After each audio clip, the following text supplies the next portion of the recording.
kemerdekaan kuliah global, kemerdekaan juz'iyah partikular. Tubuh kita bebas dari penindasan, pikiran kita bebas dari kebisuan.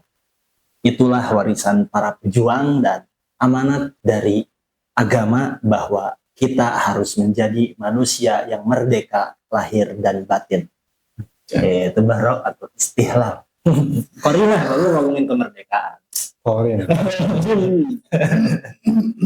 Ya. Ngomongin apa sih?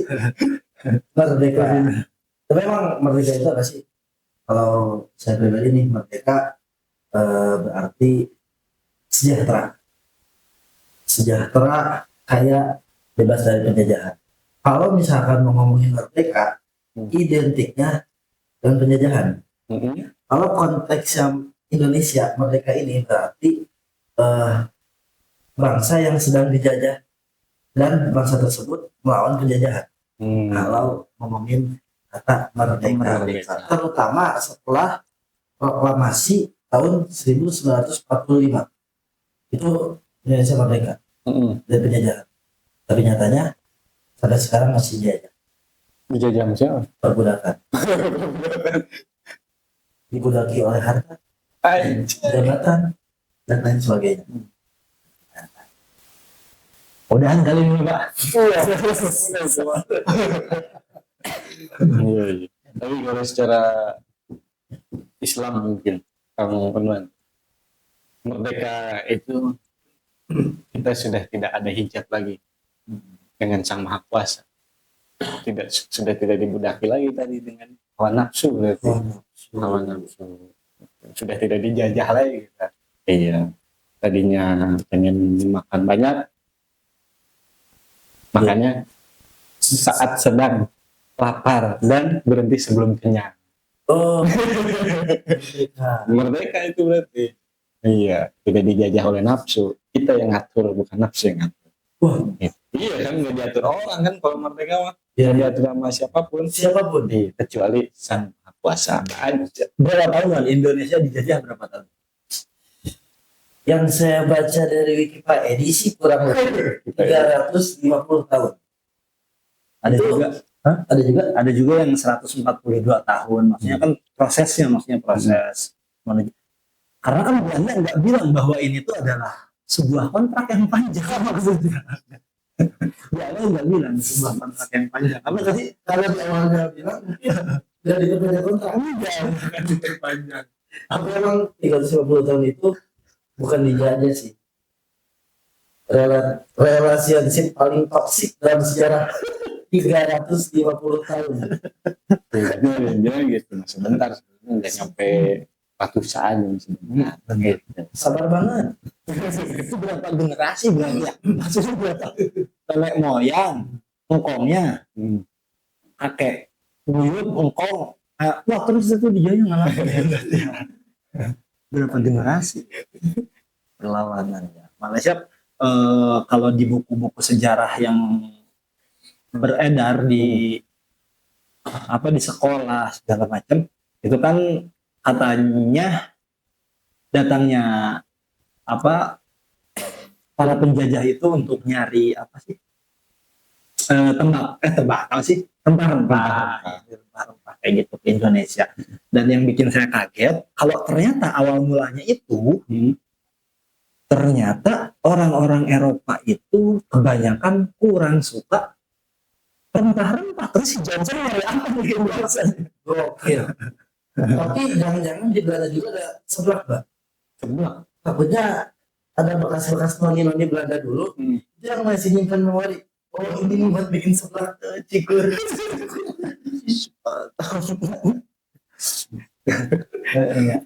Tapi pada saat ya Agus Salim di luar negeri itu kan yang ditanya sama pangeran Inggris kalau nggak salah. Gitu kan. Yang sama dulu. Iya, dalam apa kan? Nggak apa-apa. Masuk. Iya. Masuk. Diplomat. Sama yang luar biasa kan? Ya Agus Salim itu. Iya. Iya.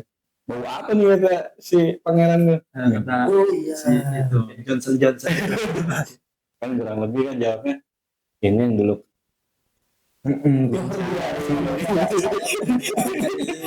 awal lupa ada nih. Kesembarangan.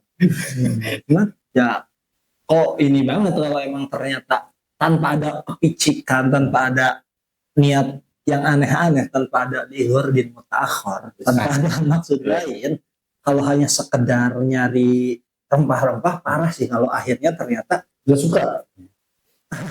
rempah-rempah ya sampai ya itu penjajahan segala Oh, iya. macam. POC lah kurang lebih. Iya, Itu kan perkumpulan dagang itu kan. Apa sih Pak Ucit? Pedagang. Federation of nggak tahu nanti. Ibu bisa kasih tahu ini. Iya, kan ini kan perkumpulan pedagang yang kaya lah. Hmm. Gitu. Itu yang sebenarnya sih nyata awalnya mungkin nggak ngejajah. Silaturahim dulu awalnya mah. Tapi ya karena keenakan mungkin gitu. Karena kan bangsa Indonesia, bangsa kita kan Nusantara dulu orang yang baik lah, yang benar Iya. gitu. Ini belanja jadi ya. Belanda salah mengimplementasikan makna silaturahmi atau gimana ya? Karena katanya silaturahmi itu memperpanjang umur, Pak. Oh, jadi diperpanjang masa iya. Londo. Tapi walaupun kapan Indonesia mulai sadar bahwa Indonesia sedang dijajah? Emang dulu? Oh iya. Nggak mungkin dong tiba-tiba wah Belanda datang jajah. Jadi dia dengan ikrar bahwa kami menjajah, enggak dong. Pasti kan halus tuh dia datang-datang mungkin ke warung-warung kopi segala macam, dia mempelajari bahasa karena di antara cara untuk menjajah suatu bangsa kita harus bisa bahasa bangsa tersebut. Kan? Orang-orang ya itu Belanda, Portugis itu kan datang. Ya. Awalnya orang Indonesia itu belum sadar bahwa mereka itu sedang dijajah dalam waktu yang ya berjalan lumayan lama gitu kan, sampai ya itu para elit-elit Indonesia, maksudnya yang terdidik segala macam, yang memang dia mengenyam bangku pendidikan di luar negeri dan kembali ke Indonesia, barulah mereka mulai menyadari bahwa ternyata ini Indonesia ini sedang ada dalam yaitu penjajahan, maksudnya seperti ya yang belajar di Belanda itu sekolah guru, atau yang di kalangan-kalangan pesantren baik di Azhar ataupun di Mesir, di Madinah juga ada ya. Di Timur Tengah seperti host Cokro Aminoto, Haji Umar Said. Ya, itu kan maksudnya Pakai Said sih. ya, tapi pakai dan ya itu maksudnya ketika pulang ke Indonesia mulailah mengetahui kondisi sosial, kondisi politik mancanegara dan Geopolitik. bahwa ternyata ini loh sedang dijajah. Akhirnya mereka ya dengan ilmu, dengan pengetahuan yang ada mulailah melakukan perlawanan, bukan dari segi fisik doang gitu, tapi pakai strategi. Gimana caranya yang ngelawan ini Belanda? Ya, walaupun Ya, harus ada pengakuan juga dari tetap luar negeri ya. Itu. kayak Soekarno juga kan itu kan sering nggak belusukan sih mungkin. Ya ke Mesir itu siapa Mbak yang ada dulu pemimpin Mesir itu yang ya Soekarno akrab dengan beliau itu, sampai di sini Soekarno akrab itu dibuatkan jalan di Mesir itu, nanti kita tanya Gus Giri jalannya masih ada atau enggak. Jalan Ahmed Soekarno itu dibuatkan jalan agar diakui lah, diakui. Dan memang menurut cerita yang saya dengar, Soekarno salah satu murid dari Cokro Aminoto. Ya, Salah satu murid. dan Ketika saja Soekarno disebut orator dulu. Makanya siapa nih gurunya Soekarno? siapa gurunya Cokro Aminoto? Kalau guru spiritual, jadi ada beberapa dikisahkan di kutipan-kutipan sejarah bahwa sebelum kemerdekaan Indonesia itu kan ada berita, ada sejarah yang tertulis kila-wakila sih, lucut. Ya, jadi Soekarno itu sebelum kemerdekaan mendatangi dulu Habib Ali Kuitang untuk ya maksudnya meminta nasihat untuk kemerdekaan, dan ada juga yang mengatakan bahwa mendatangi ngomongnya Bang Adi mendatangi Abah Bagus Muhammad Falak gitu di Pagentongan, mendatangi ke situ untuk meminta nasihat. Begitupun itu host Cokro Aminoto yang memang tertulis di beberapa tulisan yaitu sering mendatangi soal Abah Falak gitu ke Kiai Haji Bagus Muhammad Falak untuk yaitu diantaranya menentukan tanggal, walaupun ya memang itu hasil daripada rembukan, hasil daripada musyawarah gitu. Cuman diantaranya kan meminta nasihat bagus enggak nih. Karena memang Abah memang dekat juga dengan kebun Raja Bogor. Kan sekarang terkenalnya kebun raya. Iya. Kalau dulu terkenal itu kebun raja. Kebun raja. Kebun raja. Iya, kebun raja. Kan dekat di situ. Tapi terlepas dari itu, siapa sih yang menamakan Indonesia? Kan Indonesia itu kan ada 1945, tapi awalnya memang sudah terkenal. Iya. Kata Indonesia, Indonesia gitu. Banyak memang pendapat, ada yang bilang pemberian dari orang Belanda, ada yang bilang orang Inggris gitu di sejarah-sejarah. Tapi ada yang lebih pas mungkin itu disebut dengan Andunisi. Dari bahasa Swahili gitu. Andunisi itu kayak pas Raja Salman datang ke Indonesia kan ngomongin Andunisi seperti itu. Jadi kalau orang Timur Tengah gitu bilang itu Andunisi, tempat kelahiran Ibu Pertiwi. Kan Indonesia terkenal dengan ibu.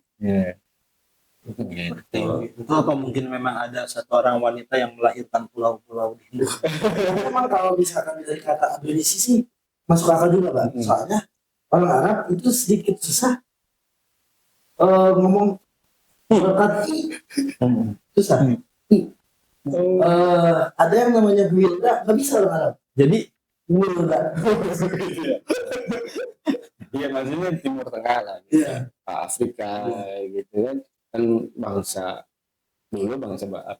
kita nih itu sudah menjelajah ke luar negeri sampai ke Afrika. Waktu itu kan seperti bahasanya sedikit tuh sampai ke daerah Tanjung Harapan itu gitu. Jadi lebih enak, lebih pas mungkin. Tapi ya nanti banyak lah sejarah-sejarah yang bilang gitu.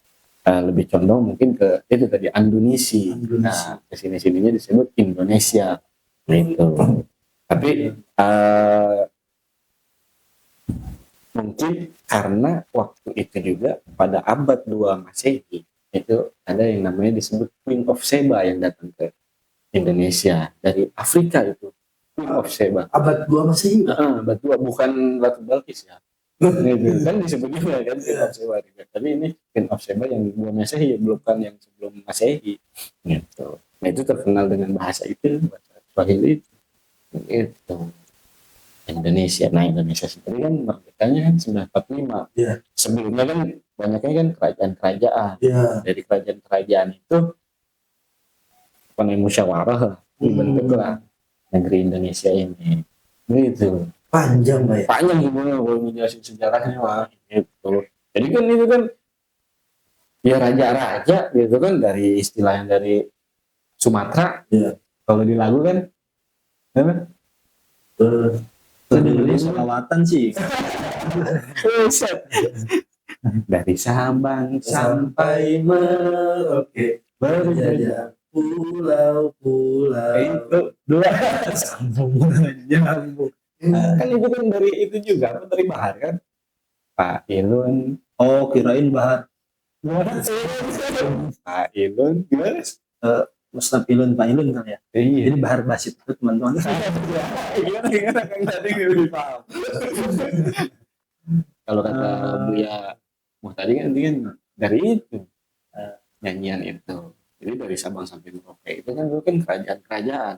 Karena di Sumatera, di mana ada yang bilang Sriwijaya, Palembang, kerajaan-kerajaan, Samudra Pasai, di Jawa juga banyak lah gitu kan, Majapahit, terus kan di Sunda, Pajajaran terkenal, di Sulawesi gitu kan, terus di Kalimantan, di Papua tuh, gitu kan, terus Ada juga, nah Sulawesi itu juga terkenal dengan itunya apa namanya, naskah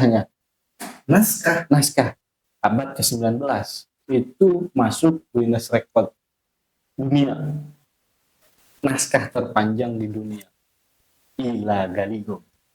Gila Galigo. La Galigo itu lebih panjang dari kisah Mahabharata, dia 6.000 halaman. Yang tercatat baitnya ada 300.000 yang tercatat. Yang nggak tercatat ada 4, jadi 300.000. Itu kalau pakai buku Sidul 58 lembar harus butuh berapa buku ya? Waduh, Kalau dulu sama lewat Shopee berapa kurir yang jadi maksudnya Indonesia itu kaya lah. Dari dulu tuh, dari naskah. Kaya pokoknya. saya bukan bagian dari Indonesia. Berarti benar nggak ya, saya nggak salah baca. Merdeka itu kaya, sejahtera itu. Sejahtera. Bebas dari penjara. Memang harus sejahtera. Saja. Tapi kalau dari tinjauan hukum nih,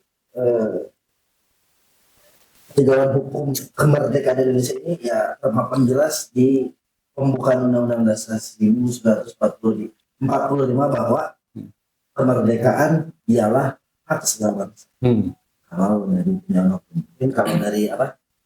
Itu hukum nasional. Kalau dari hukum Islam, tadi saya menarik tentang strategi Hos Cokroaminoto. Jadi kan kalau dulu tuh bukan semata-mata memburu jin Iya. harus pakai strategi. Iya. Kanjeng Nabi itu pakai strategi.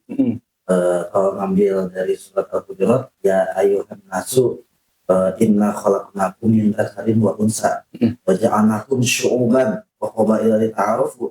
Jadi Allah telah menciptakan manusia ini laki-laki, perempuan, dan menjadikannya syu'uban itu Qabaila, syu'uban itu apa ya? Syu'ub. Qabaila dan kafilah-kafilah. Jadi bersuku-suku gitu. Iya. Iya, ada Ta'arafu. Ta'arafu untuk saling mengenal. saling. Jadi semua setara. Kapan jadinya? Habis lebaran.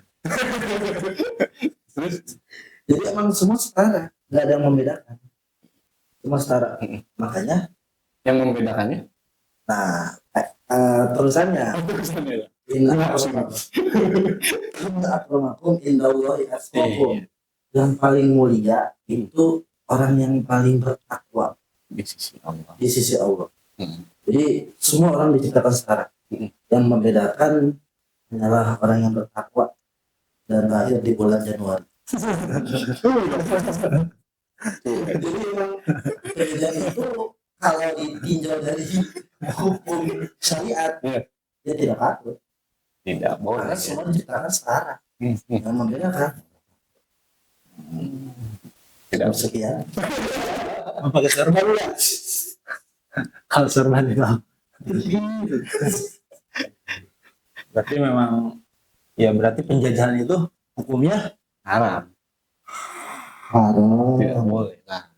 Tidak. Makanya kan kemerdekaan itu kan hak. hak. Ya maksudnya merampas hak kan. Yang menjadi resolusi apa yang pegangan Mbah Hashim Asy'ari itu kan dapusol li wajib, yang mencegah daripada sosial perampasan hak segala macam. Kalau di buku Mustarsyidin kayak gitu ya, itu hukumnya wajib. Yang resolusi jihad itu. Bahasa salah satu kata-kata yang paling terkenal dari bahasa juga apa? Hubbul waton minal iman. Kebulatan minat iman. Terus ada lagi hubbul waton minal gandin. Gimana dia? Mana? Hubbul waton.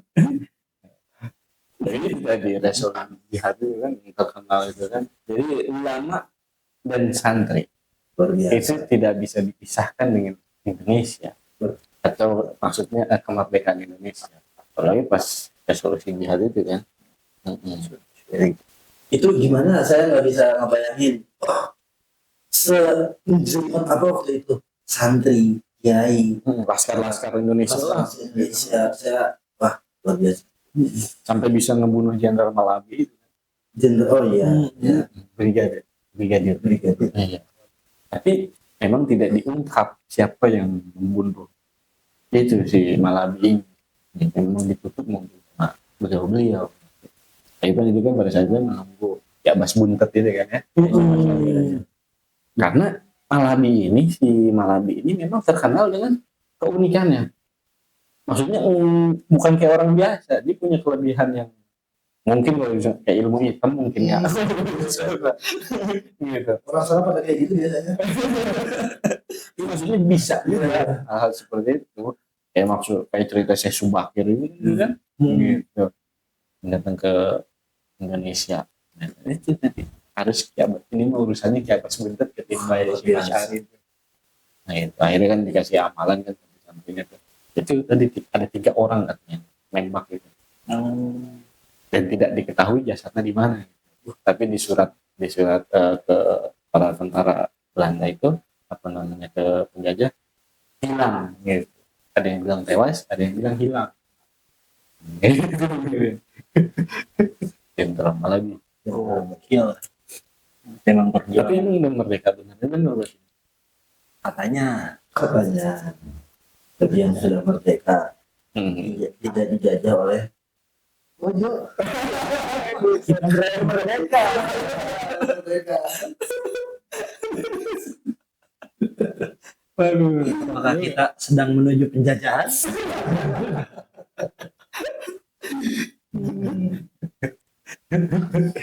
Luar biasa.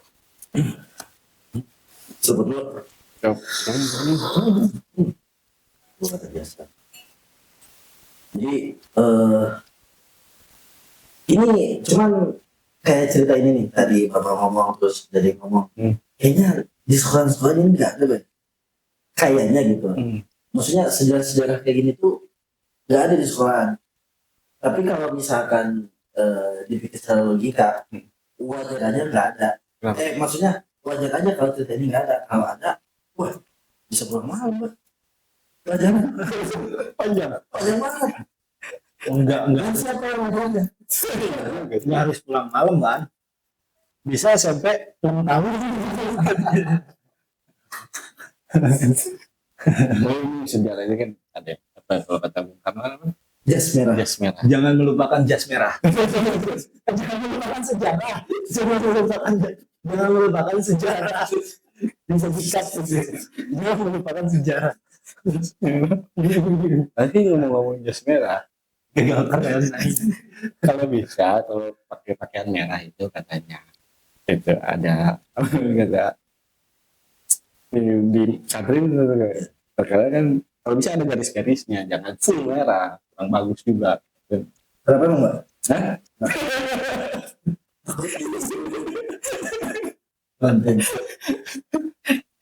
Emang begitu. Kirain apa? Kemudian terus disuruh lu banteng gitu. Tahunya potato. Potato. Kempang.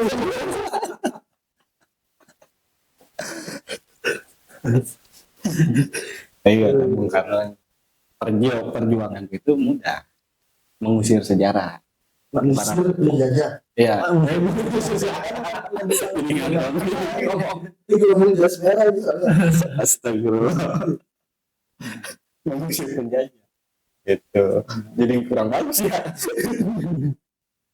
Perjuangan Soekarno itu mudah. Perjuangan mereka dulu kan Bung Karno itu bilang kan Perjuangan kita ya kalau kata Soekarno. mudah. Dan perjuangan kalian berat karena melawan bangsa sendiri ya. Gitu. Jadi kita nggak melawan lagi penjajah yang membawa senjata. Kita lebih yang menjajah lewat gaya hidup, lewat mana sih kan masuk udah korporat. Memang ada plus minusnya sih Pak dari itu Ding.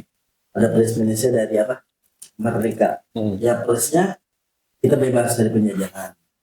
Terus mungkin kalau dari segi ekonomi bisa berkembang. Minusnya dari kata bebas ini takutnya melampaui batas. Gitu.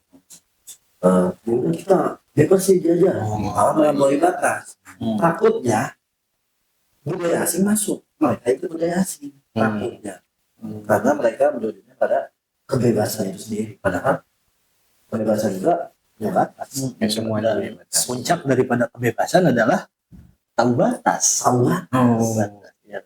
Selaras dengan hadis Nabi, kata-kata Bung Karno juga ya hadisnya. Jadi kan pada saat jihad itu kan Iya. Rasulullah kan pada saat pulang beres perang pulang, inilah jihad yang sebenarnya itu ya, melawan hawa nafsu.